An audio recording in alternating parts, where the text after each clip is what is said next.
Hey guys, what's going on? It's your girl Queen G.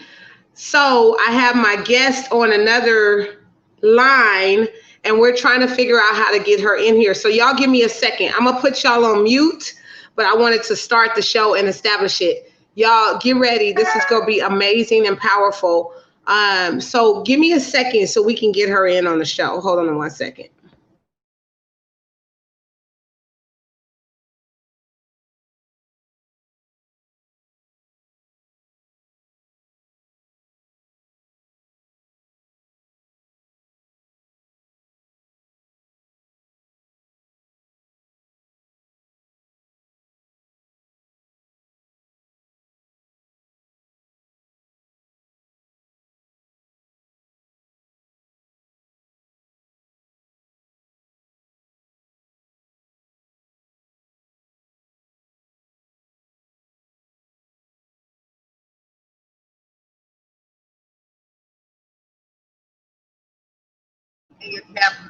Try it now. Try it now. Hi guys, my guest is trying to get in. We're trying to get her on the show, so y'all hang tight. Give me a second. Try it now. Try it now. Okay. Go out and come back in. Go out and come back in.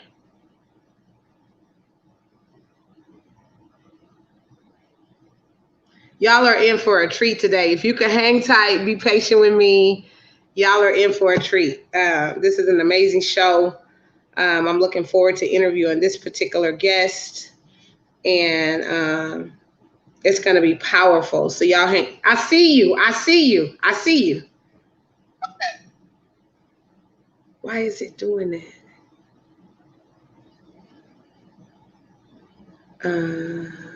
No, I don't want to edit name. Let me invite a guest. I don't know why it's not working. It's weird. It's acting up. Yep, it's being really weird. What city are you in? You're in Texas. It might be due to this issue that they've been having with the hurricane. Because this wasn't the first time, I've been having issues, because StreamYard never has any problems. It's always flawless. And I keep seeing you come in there, but it's like not allowing me to open it all the way up or something. It's being weird. So you know what you do? This is what you do. Go on to the regular Queen G Live Experience page and join me as if you're just one of my guests, like just one of the guests watching. And then I'll add you that way. You know what I'm saying? Okay. Go to Queen G Live Experience, just like you're watching a regular, guest or whatever, watching in, and then I could probably add you that way. Any means necessary. We gonna get this going. Exactly. Okay. So just go to Queen G Live Experience like you're just watching the show, just like you're just viewing the show. Go to the Queen G Live Experience page itself, You know what I'm saying? Yeah. And then just leave me a comment too, so I know you watching. Leave me a comment so I know you watching. Good morning, Tess. Good morning, Little May. I see everybody coming in. Thank y'all for tuning in to this morning's podcast. You're in for a treat. Our special guest, her name is Rhonda Jean. She has a lot to definitely talk to us about. This is one of the first of our kind. That's probably why the devil is fighting us so hard. But I definitely want y'all to check this show out this morning. You're in for a treat. Good morning, Shay. How are you? We got some people coming in here. Just watch it like you're watching the show, Mama. Like you're just watching the show. That's on here. So let me get off of here with you on Messenger and then just try to, go on to the show like you watching the show. You know what I mean? Okay. Okay, bye. Y'all know we raw and real when we trying to we trying to find a way to get her on here to even talk. It's like the devil is fighting us extra hard this morning, but we ain't gonna let that get to us. We're gonna keep on pushing forward. How y'all doing? Welcome to the Queen D Live Experience. Thank y'all for watching and tuning in. We have a special treat ahead of us this morning. I want to say a prayer and send out a prayer to all the people that have been in the path of the hurricane. It was major. It was terrible. A lot of massive destruction out in Florida, out in New Jersey, in Louisiana, all those cities. It was in the path of destruction. And we know, hey, when things are going to happen, they're going to happen. And but we still want to send our prayers out to the families and the people that were in the path of the hurricane. So it was rough, y'all. And I was looking at the news, and when you get older and watch the news as a normal thing, like it's your normal thing. Now, you mature when you watch the news, and that's your regular thing, just to check in the morning to see what's going on all over the world. And that's what I happened to do this morning. I watched the news, and I'm like, golly, I didn't know it was that crazy and that bad. But we want to send our prayers and also our condolences to those that lost their lives and, things like that. So I'm trying to get Rhonda Jean on here. Maybe I can invite her. Let's see. Invite a guest.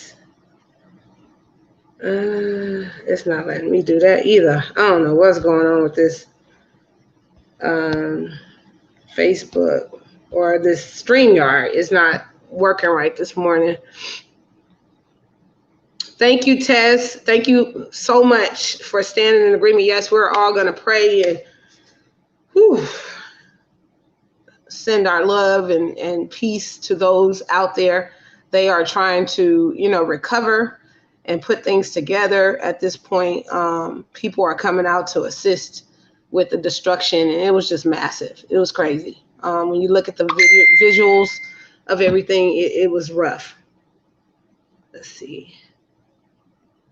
Y'all give me a second. We trying to get her on here.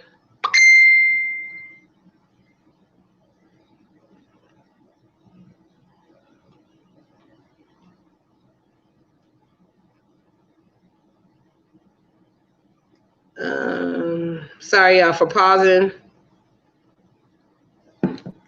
Trying to focus and get our guests on here at the same time. Hopefully she could join the podcast like you guys are and just watch, and then we'll be able to get her in on the show that way. I don't know what's going on, but it's not acting right today. It's not acting right. Or if I have to, I'll get off StreamYard and actually get her back on the actual show. Let me see what she says real quick. We ain't gonna lose this interview. We got up the next day. Queen. Yes, exactly. She's asking. We got her on here, getting ready to I'm chatting with her while I'm verbally talking to you guys. So got a lot of stuff coming up. I don't know if you guys saw, but I've been posting the new advertisements for the new entertainment masterclass. I'm starting my classes back up. I thought it would be great to offer that knowledge and wisdom to the industry for those that are seeking to go to a next level with their careers and things like that. I have master classes that I'm offering, and they're very, very affordable. $50 per session, and it's 3 sessions. So, and when you add that up, that's $150 for your session and to be able to take your courses. See the live video on there. Okay, man, this is difficult. Let me see.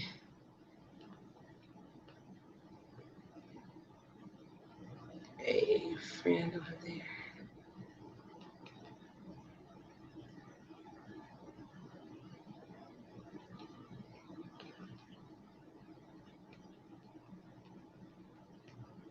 We gonna make this happen. Any means necessary. Guys, I want to be able to have this special guest on the show. I'm typing her and asking her questions so that we could try to get her into the podcast. I just followed you. Okay. We might have to become friends.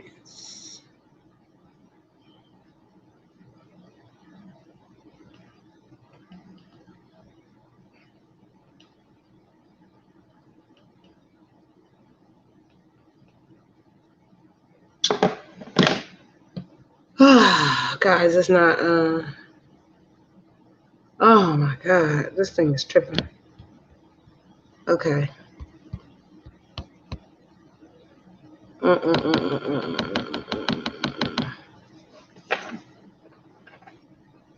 Let me ask her if she's willing to do a verbal interview. Because if she's willing to do a verbal one, we can still get it done, right? And you guys can hear her voice. Okay, Rhonda, I got one more suggestion. Okay. What if we did it verbal? We can do it verbal. Okay. Okay, because I'm like, that's the only other way I could think of. You know what I mean? Let's just do it virtually and verbal. Okay, that's fine. There's always a way to, get it done regardless. I'm just going to be the only one that can see you, though. Okay. That's the only unfortunate thing about it. But all the guests are here and they are ready to hear your testimony and your story about your life. Your name is Rhonda Jean. Welcome to the Queen G Live Experience. It's actually Sharonda David, but Jean from my grandmother. Okay. Awesome. Yeah. Let me make sure that, do me a favor.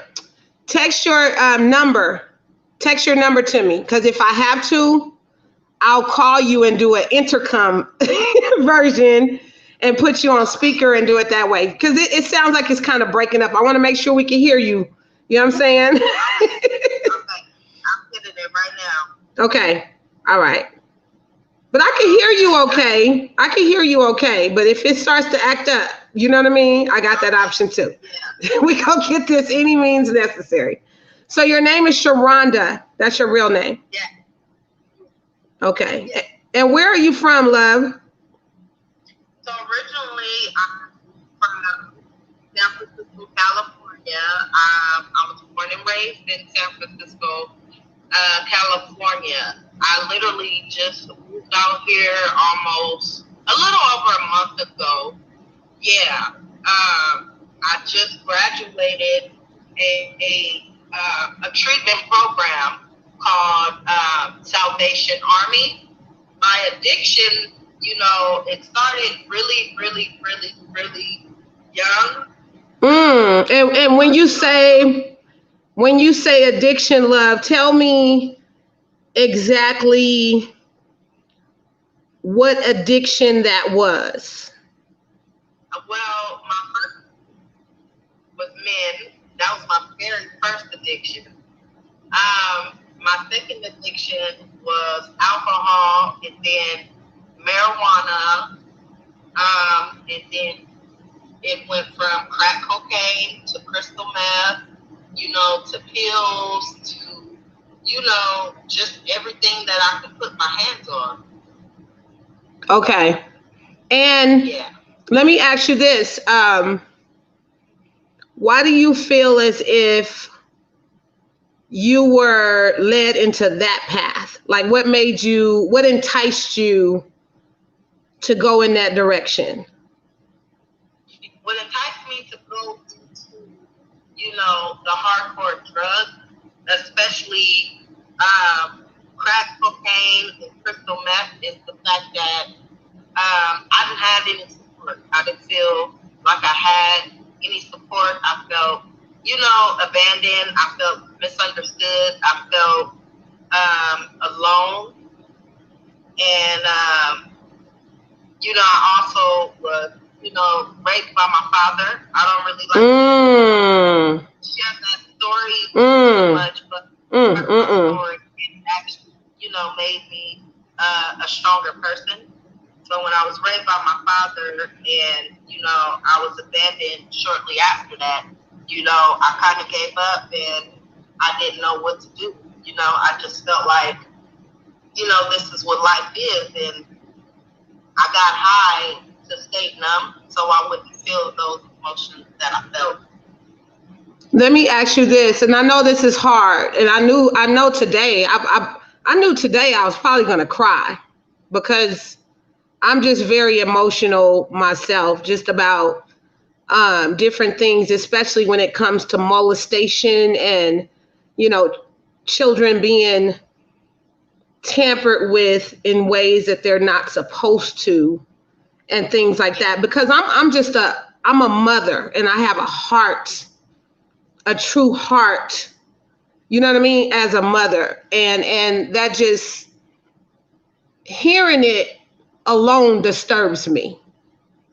Yeah.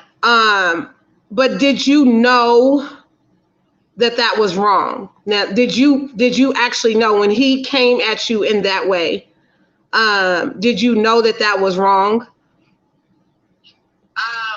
To be honest, I had it was my karma for being so toxic. I felt that it was my fault, and maybe if I wasn't drinking as much as I did, if I maybe carried myself more like a lady, maybe that would have never happened. Maybe if I would have respected myself more as a lady, maybe, my own father would disrespect me and cross those boundaries. So for a while, for a long while, I felt like it was my fault. I felt like it was my fault, and I didn't tell nobody about that for a very, very long time. And to be honest with you, my family just now, Knows, right? About, in recovery, like the programs and stuff that I've been to, I shared that story a lot with the women, the people that didn't know me, because I felt it was easier, to share with, strangers that didn't know me rather than, family members and stuff like that. Well, one thing that I am happy about today, in today's time, is that you know that that wasn't your fault, and that whether you were loose or not, whether you were enticing or not, or whatever you felt, you know what I mean, that you were giving off as a young woman, your dad should have known better. Okay. He's sick. Let me say that and break that down to you and make you understand that. Like, I know you've heard it in the programs, and you've heard it in all kind of ways, but no man that is a father with a penis should ever touch their innocent child. I don't give a damn. You understand? What they're picking up or getting or whatever. He's sick. Either way, he's sick.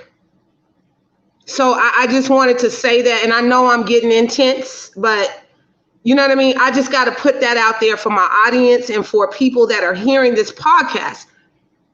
Right. Under any circumstance, should a grown man touch a child, number one. Number two, let alone it be his own seed that came out of his own penis. You understand? It's something wrong with that. It's something wrong with that. I don't care how somebody says it, tries to twist it, tries to change it and manipulate it. I don't care. And y'all never hear me get like this on here, but I'm just saying, please. You know what I mean? It's a problem with that. And there were some things that happened in my childhood too. I'm not going to go into it on this live, from, a male coming at us wrong as well. You know what I mean? And I'm not going to go into it because I'm just not. But you know what I mean? Like, I got babies. I got babies and they're innocent.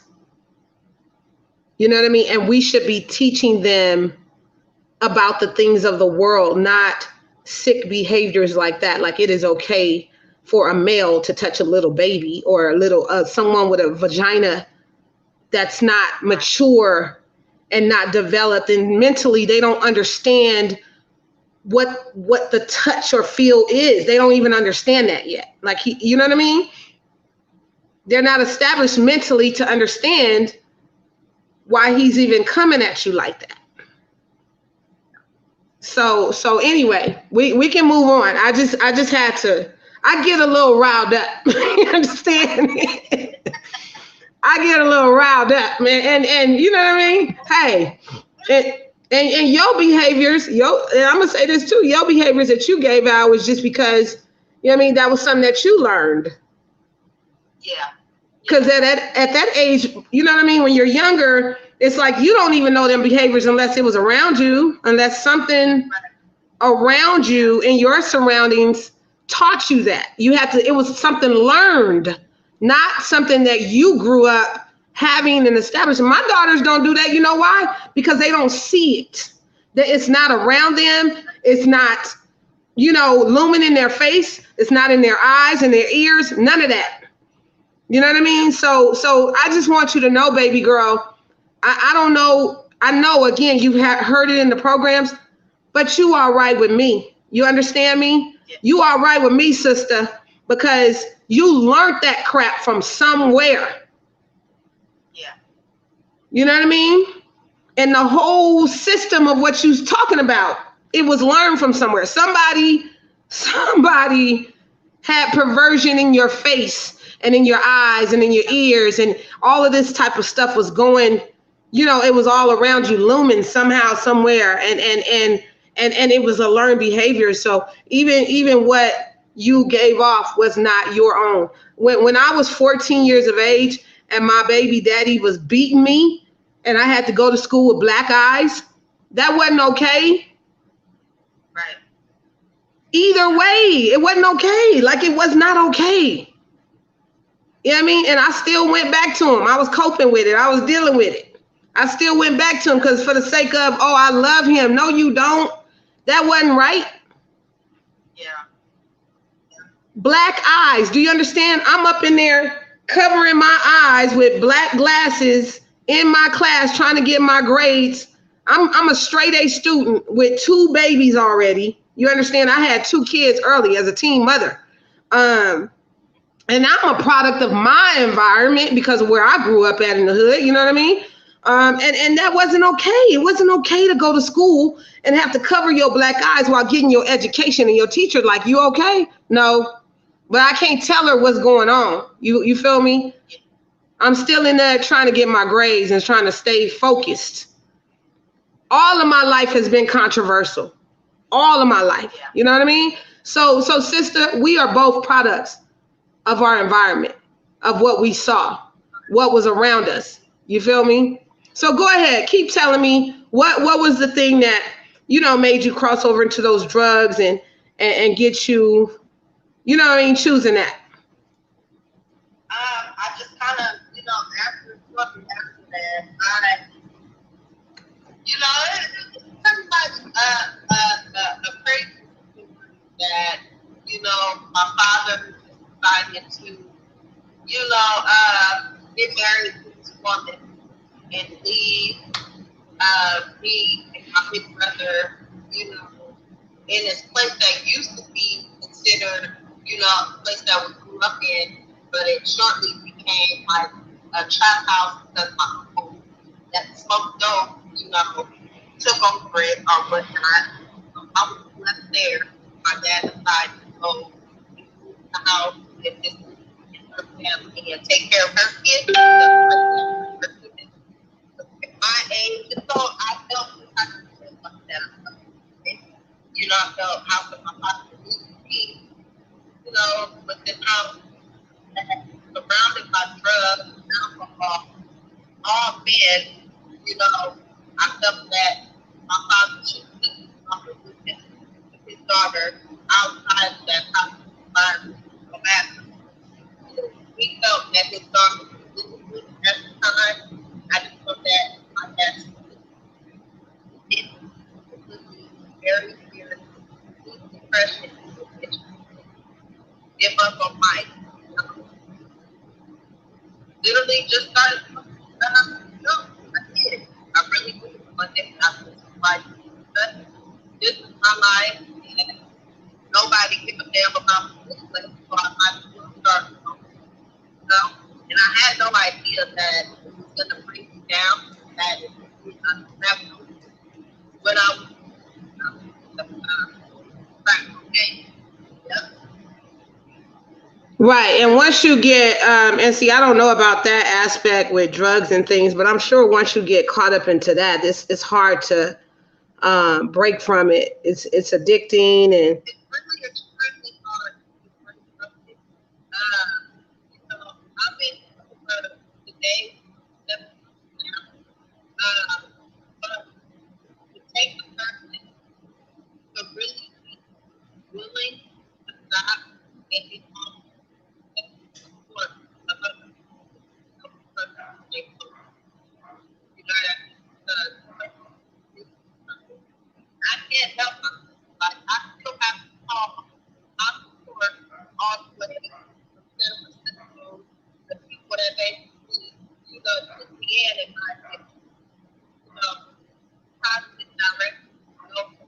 I still stay in contact with our great people. I check in with them today. This life addiction is hard. I think people who don't have no clue, like you don't have experience with addiction, it'll be something really hard for others. right.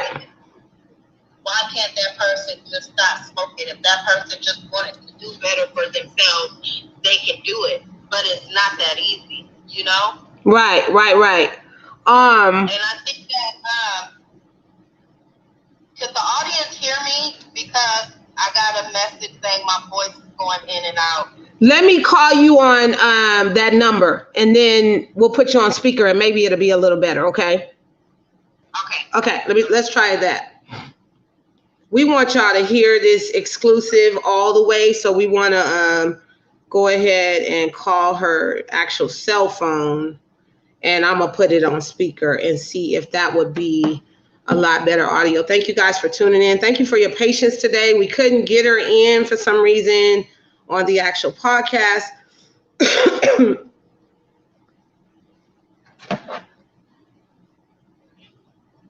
Let's try to do it this way.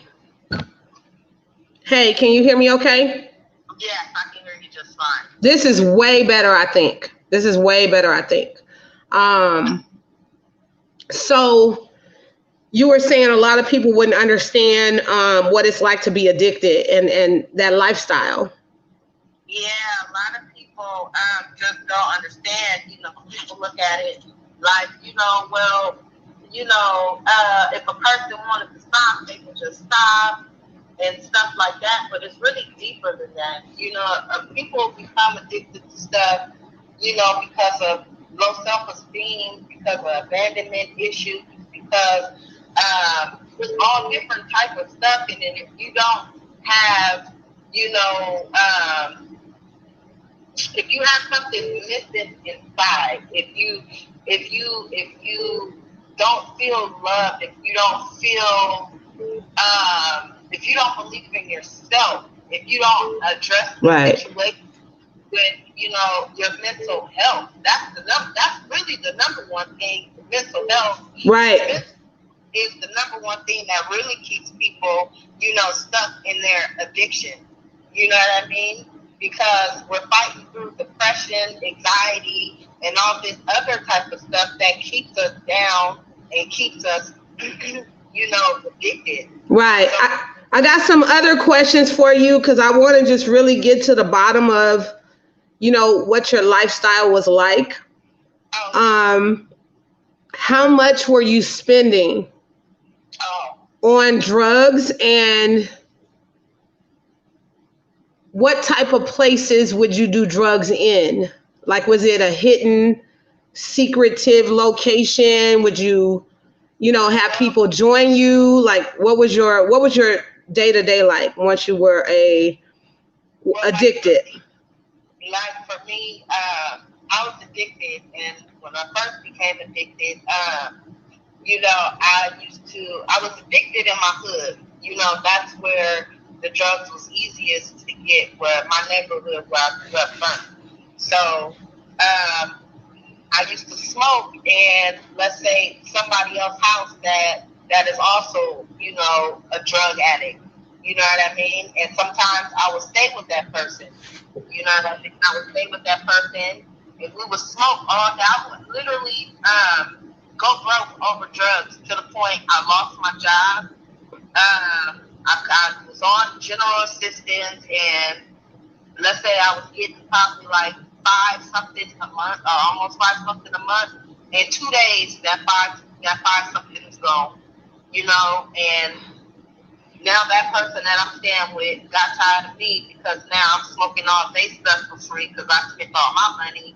So now I'm out somewhere strolling around the TL, and I probably run into somebody that I know down there, and now I'm, sleeping in a tent with, this person that I know, getting high off drugs for days, And on top of that, you're high. On top of all of the whole cycle of the whole day to day that you go through with the ups and downs of dealing with people and, chasing the drug and trying to find money to spend it on the drug, but you're also high at the same time, which you're never stable because you're high all the time. Yep. And then, as being a female, being a woman, on drugs and stuff too, me personally, sometimes I got tired of, sleeping in tents and stuff. So, sometimes I would sell myself so I can ensure that I have a place at night. You know what I mean? And it's just like a constant thing that, being a woman in the street that's on drugs that constantly keep having to do. You think that you'll meet these cool people or whatever, but at the end of the day, if you're not, some people just sleep on the street. You know what I mean? But one thing about me is that no matter how high I was, the only time that I slept on the streets is if I literally had no other option but to. You know what I mean? But it was just a constant hassle with me. Sometimes even asking family members, to stay with family members, and family members acting funny. I'm on drugs now. You got some family members talking about you. Right. You turn you away. Don't got nothing to offer. Just. It's a whole never-ending cycle. The whole thing, like everything. So you mentioned something. You sold yourself. Yep. Was it for money, or was it for the drug itself, or was it for both?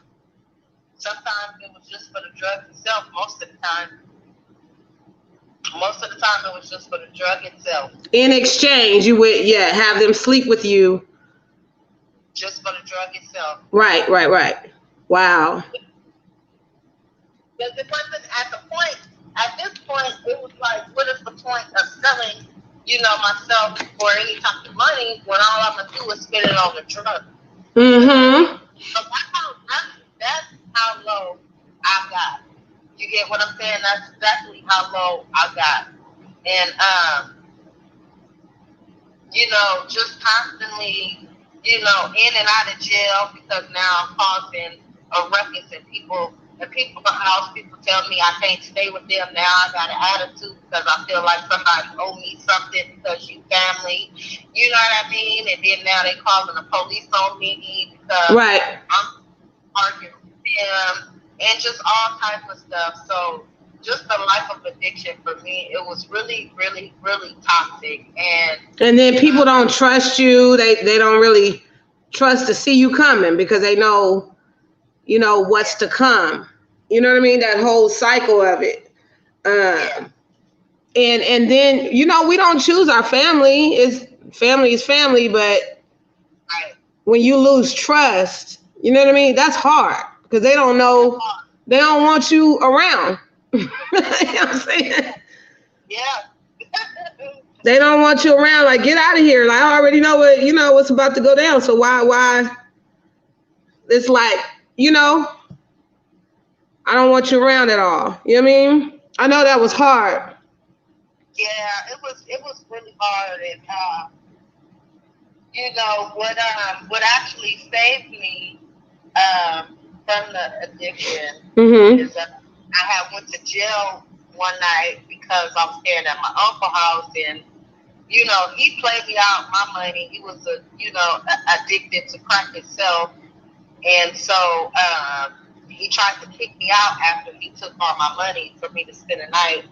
And the police came or whatever. Long story short, I got tackled by the police because I was not having it.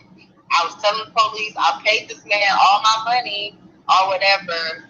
So I tried to cause a ruckus in his house before I left, and the police chased me down. Long story short, when I went to jail, I had spit before they when the police tackled me. I spit in the cop face, and yeah, and that was battery and assault. And so when I went to jail for 5 days, you know, a miracle happened. I really thought that I was gonna have to do that time, but they dropped the charges and put me on an alcohol monitor. What a blessing. Were you high that night when you spit in the cop's face?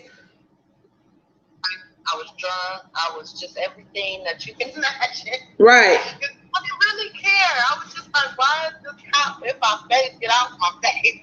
And what is it like to get booked as a female in jail and arrested? Like, what do they? I've never went through that. So, like, what is it like to get booked? What's the process like? I'm not trying to, you know, I'm not trying to what you call that? Make this like it's popular and it's cool. I'm not. I'm just asking, what is that process like? You know what I mean? It's a long process. It's a long and it's a boring process. And then they put you in a drunk tank. And when they put you in a freaking drunk tank, it's like you have a toilet right here. You don't have no cover or anything, no sheets, no floor. And you have to wait up all night, probably a couple of days, until they able to transfer you upstairs. So you sitting somewhere and it's cold and everything. It's a room. They just got you off in there. And you know, the only thing they be glorifying and showing is when they take their picture, that criminal picture. You know what I'm saying? Yeah. They show that part on TV, but they don't talk about how you're in there cold, probably hungry. Do you have a toilet in there at all? Like, do you get to use the bathroom? Like, what's... You do have a toilet in there, and they do walk around and ask you if you want milk, and if you want sandwiches and stuff like that. So they do walk around and stuff, but just being a female, period, in jail, that's the worst experience ever. I don't know which one is worse, being addicted to something or being in prison as a female. Right. That's what I was saying. I didn't want to glorify it. I wanted to explain it and describe it for those that are out there. You know what I mean? You're wreaking havoc and you're doing things and you're making choices. Like, I don't think you want to go to jail because that's the way it is. It's like, it's not popular and cool and nice. You know what I mean? No, it's really not. And then when you go to jail too, they don't let the sheriffs in there. They don't care nothing about you at all. They don't care why you in there.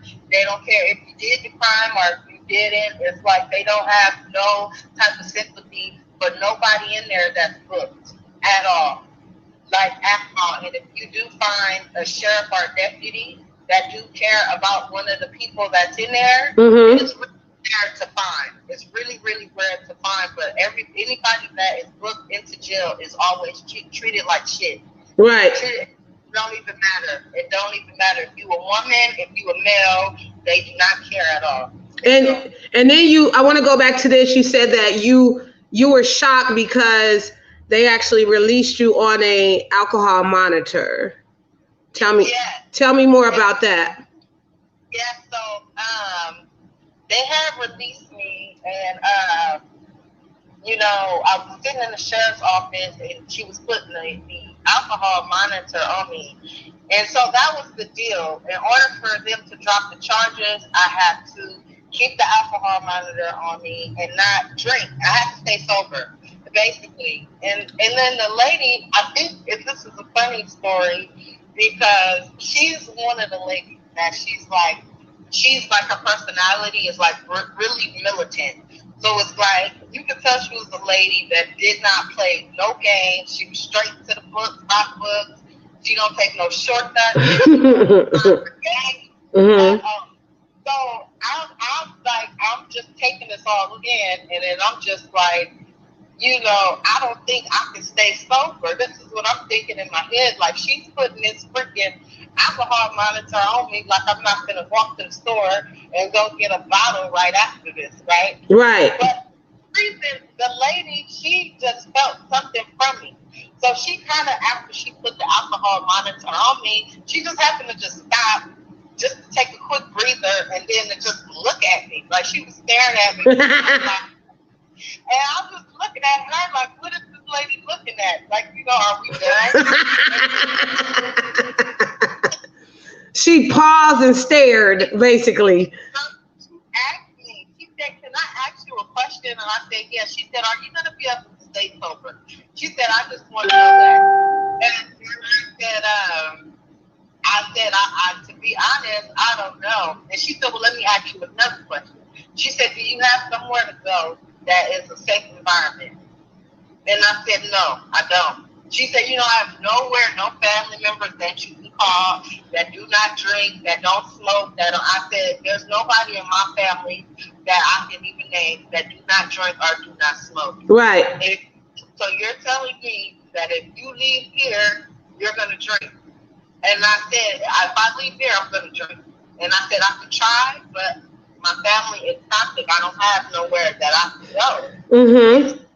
When I broke that down to her, she asked me if I knew anything about treatment facilities. And I didn't have no clue about no program, no treatment facility. This is the first time that I even heard that.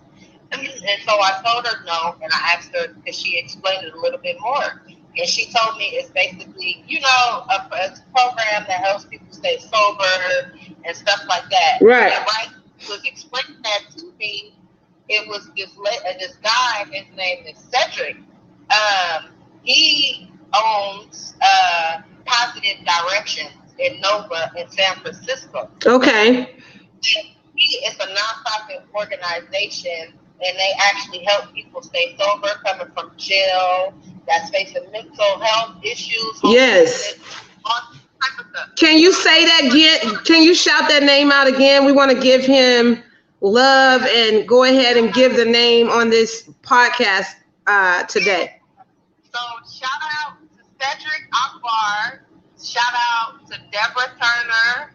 Shout out to Positive Directions and Nova, period. These are the people that helped me, become the lady that I am today. These are the people that put up with all my shit. Woo! Thank God for that program. So, so you had a conversation with that gentleman, and what did he tell you? Talk to us about. Well, he asked me, he said, do I know anything about recovery? And I said, no, I don't. And he said, well, you ain't got to worry about nothing. He said, you got a phone? I said, yeah. He said, make your last phone call that you going to make. He said, because after this, you're not going to talk to nobody for the next 3 months. We need you to focus on you. And I was just looking at, I didn't know what was going on. Like, I swear I didn't know what was going on. I was thinking to myself, who is this man telling me to, like, yeah. Like, don't, if I'm going to talk to my people, I'm going to tell me who to call down, who to Right. Who are you to tell me what to do, huh? So, they took me to go get something to eat. He asked me if I was hungry, and I remember it was him, and then it was Lisa. She's one of the case managers too that work with Positive Directions in Nova. So it was them two. Oh, and then Jess, her name is Jess Woodson. She was my case manager. That was her first day on that job today, and I was her first client. So they took me to go get a sandwich, and then they asked me, do I smoke cigarettes? And I said, yeah, I smoke cigarettes. Mm-hmm. So they told me to get 2 packs of cigarettes. So I got 2 packs of cigarettes. I got me something to eat. And from that moment on, they let me eat my sandwich. And then they took me to Salvation Army. That's the very first program that I ever been to, is Salvation Army. And what was the first thing that you did under this rehab program? The first thing that I did? Mm-hmm. Yes, ma'am. Like, what was the first thing that they had you do to start working on yourself? The first thing that they had me do to start working on myself is attending meetings, like the AA, okay, and Narcotics Anonymous groups. That's what they had me do. Basically, sit there and listen to, other people's stories. Right. And are just the life of just basically getting to know what sobriety is, And then the second thing that they wanted me to do is just be quiet and sit still. That's all they wanted me to do, is just be quiet and sit still. Right. Wow. And I know a little bit about this alcohol situation, because multiple years ago, my mom was addicted to alcoholism. She was addicted to alcohol, and it got so bad to the point where she was homeless with it. Yeah. And me and my brother, we did an intervention one night. He went and found her in some trailer. I don't know how he found her, but somehow spiritually he was so in tune to the situation that he went and found my mama in some random trailer, and we took her to a Denny's location, and he basically told her, if you don't turn your life around and get your life in order, I will walk out and never turn back again in my entire life. And we both just had a talk with her. She was smelly. She had been out on the street for days and days and days, just drinking. And my brother ended up paying for a rehab program for her to come to in Texas. And she ended up going through that program, and that program turned her life around. So I am a product child of an alcoholic. And it was just, and I'm trying, I said, I knew I was going to cry today. It is one of the most difficult things to see, your loved one experience alcoholism to the point where they are so out of their mind that they don't even know what's going on themselves. They don't know how they look, smell. Their everyday existence is that bottle. She would get up every day, drink and put her music loud and play her music. But it got to the point where she lost her place. You know what I mean? She lost her living and her dwelling, because she couldn't establish her bills and stuff anymore, because everything that she had, she would put it into that bottle. And it's just heartbreaking. And I'm very grateful for my brother, who stood up, and he said, Sean, he calls me Sean. He said, Sean, I need you, and I need us to go get mama. And it was crazy that night. Like, when I tell you, her eyes looked, red. Yeah. She smelled like a homeless person. I'm being real, y'all, here. This is not a joke. And I just couldn't believe that alcohol had taken her life down so bad, but she had been drinking for over 10 years. And it was bad. So, again, I'm a product on the other end. I'm a child of it, behind it. And it is no joke. And it really is an issue.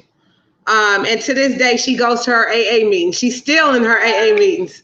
She still believes in that. She still go faithfully. She don't miss a AA meeting ever. And she's in her 70s now. Thank God my mama made it. You hear me? Thank God she survived that. And thank God for those programs. Because it saved my mama's life. Yeah. So I just wanted to kind of give my little testimony from the other end of it. You know what I mean? And let y'all know that those programs really do help change lives out there. And it's a blessing. You know what I mean? So how long have you been sober at this point, cleaned up? And tell us about the recovery side and how you're doing today. Give us how you're doing today. Well, so now today I've been sober 7 going on 8 months. Thank God. Thank God. So thank God. The recovery side, it's a lot of work. It's not as easy as it might seem. I still have to, do my sponsor meeting, and I still have to, check in with my support group. As far as like NA and AA meeting, I have an app where every once in a while I may zoom in and out on a meeting or whatever. But one thing that I do know and I have learned from, going in and out of programs is that it's all about who you surround yourself with too. Yes. It's about who you surround yourself with. It's about where you're hanging around too. Like I know that I cannot hang around anyone who drinks or who is under the influence at all, because it's going to make me feel like it's okay to do it. Right. And so, I just take it a day at a time.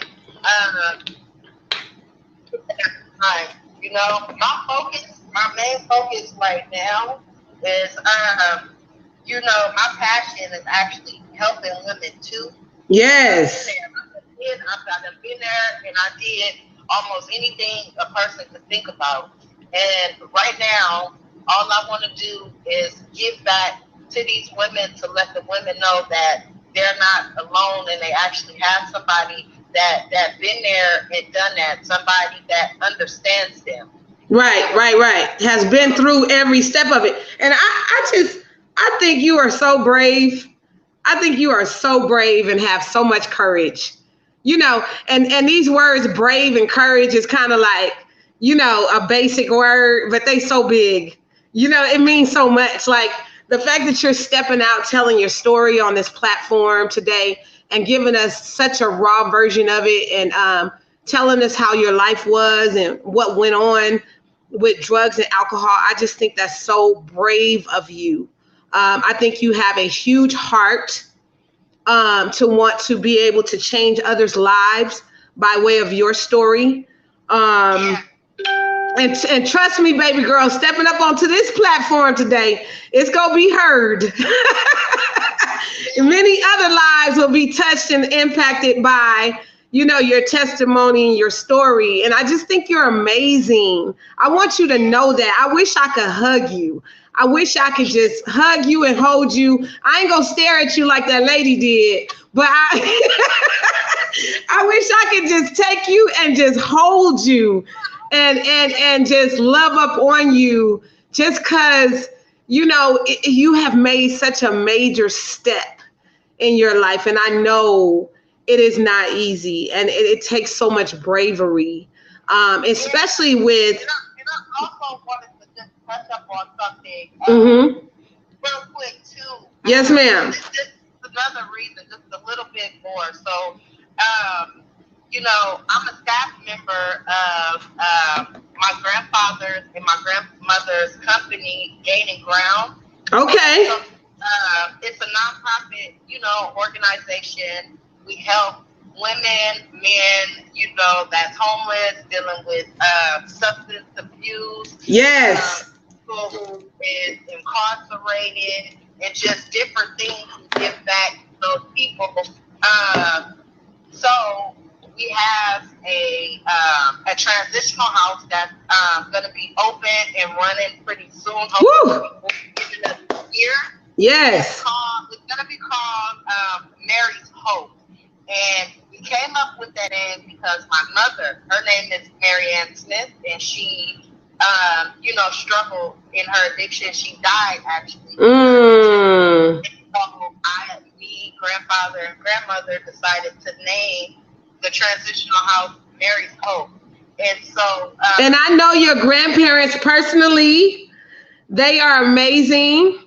They just called in a major favor for me as well that may have, because of their community service activism, it may have actually helped to heal something that was tied to the seizures, the epilepsy that I was dealing with.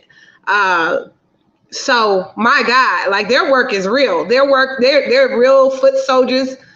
Give their names, by the way. Give their names real quick, your grandparents' names. Dale, and what's your... my grandfather, shout out to my grandfather, Dale Ray Smith, and shout out to my grandmother, Cheryl Dawson Smith.